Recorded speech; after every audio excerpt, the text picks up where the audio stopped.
Bonsoir. Alors ce soir, nous allons voir l'étude d'une fonction en utilisant bien sûr une fonction et une fonction auxiliaire. Alors la première question, la fonction, on dit la fonction f est définie sur 0 à plus l'infini par f de x, donc f de x égale à x ln de x sur x plus 2. On nous a dit que la fonction est définie sur 0 à plus l'infini.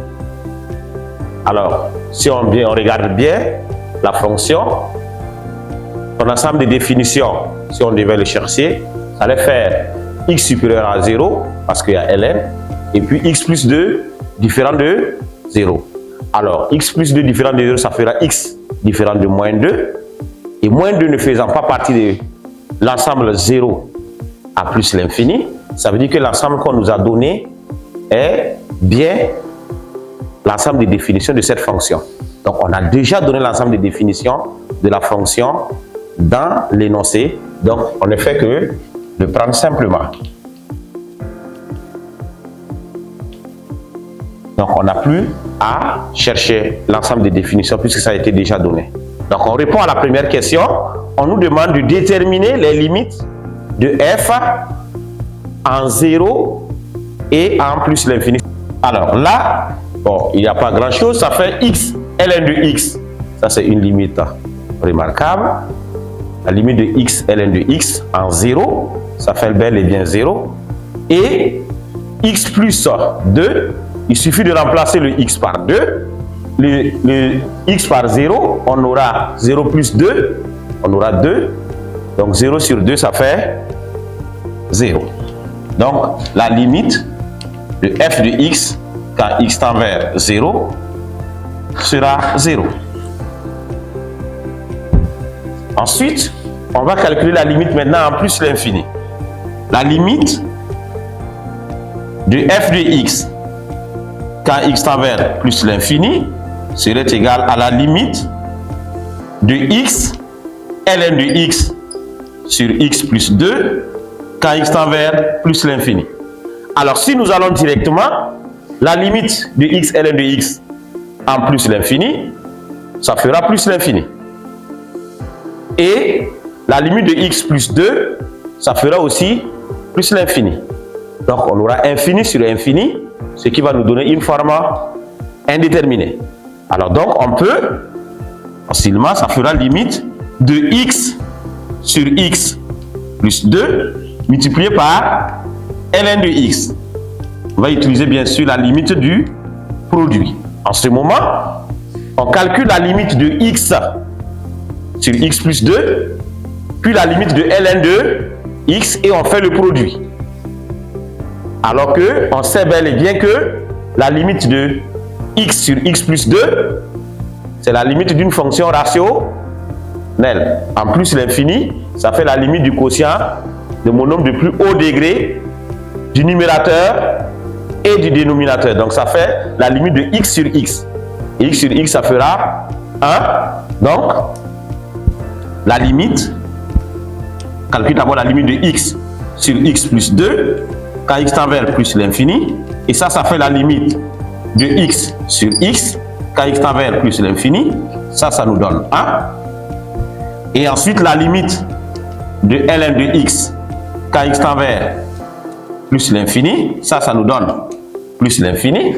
Alors donc, on aura à faire simplement 1 fois plus l'infini, d'où limite de f de x, quand x tend vers plus l'infini, égale à plus l'infini.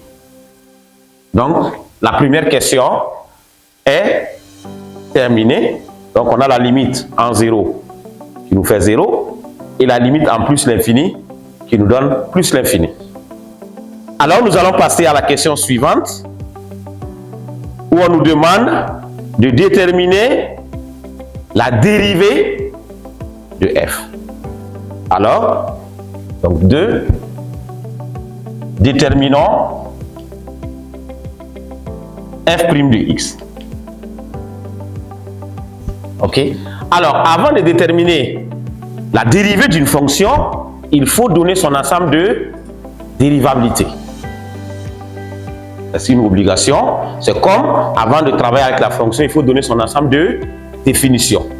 Il faut savoir qu'en réalité, l'ensemble de dérivabilité, c'est l'ensemble de définitions de la fonction dérivée. Mais vous n'avez pas le droit de dériver avant de le chercher. Alors, ici, f, c'est le quotient de deux fonctions. La fonction à x, on associe x ln de x, et la fonction à x, on associe x plus 2. Alors, quand on prend individuellement ces deux fonctions, chacune de ces deux fonctions est dérivable sur 0 à plus l'infini. Alors, comme chacune des deux fonctions est dérivable sur 0 à plus l'infini, le quotient sera dérivable de 0 à plus l'infini. Donc, on dira simplement que f est dérivable sur 0 à plus l'infini car elle est le quotient de deux fonctions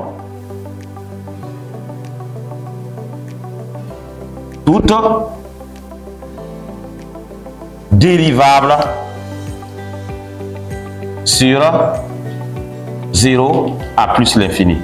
Et maintenant, les deux fonctions, c'est à x, on associe x ln de x, et à x, on associe x plus 2. Voilà les deux fonctions. Chacune de ces deux fonctions est dérivable sur 0 à plus l'infini. Alors, donc, f' de x serait égal. Alors, f est un quotient. Donc, on va appliquer la formule des dérivés du quotient. Donc, c'est f sur g. Donc, ça fera x ln de x prime que l'on va multiplier par x plus 2 moins x plus 2 prime que l'on va multiplier par x ln de x. Le tout sera divisé par x plus 2 au carré. Alors, x ln de x, c'est un produit. Donc, on applique bien sûr la dérivée du produit. Donc, ça fait la première fonction, la dérivée de la première fonction.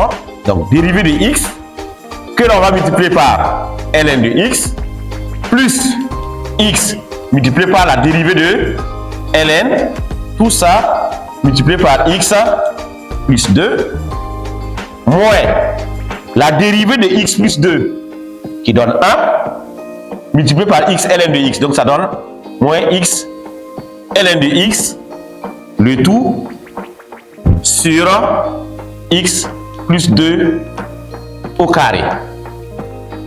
Alors, la dérivée de x nous donne 1. Donc, ça va faire ln de x plus x. La dérivée de ln de x, ça fait 1 sur x multiplié par 1 sur x, facteur de x plus 2 moins x ln de x, le tout sur x plus 2 au carré. Alors, on obtient ln de x, x fois 1 sur x, ça va donner 1. Plus 1, facteur de x plus 2, moins x, ln de x sur x plus 2 au carré. Ça va nous donner x ln de x plus 2 fois ln de x plus x plus 2 moins x ln de x, le tout sur x plus 2 au carré. Alors là, on obtient maintenant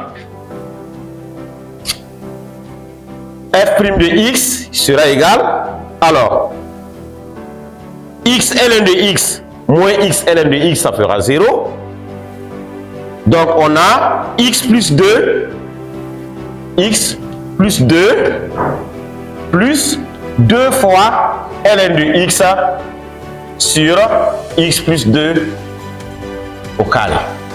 Voilà la dérivée de f.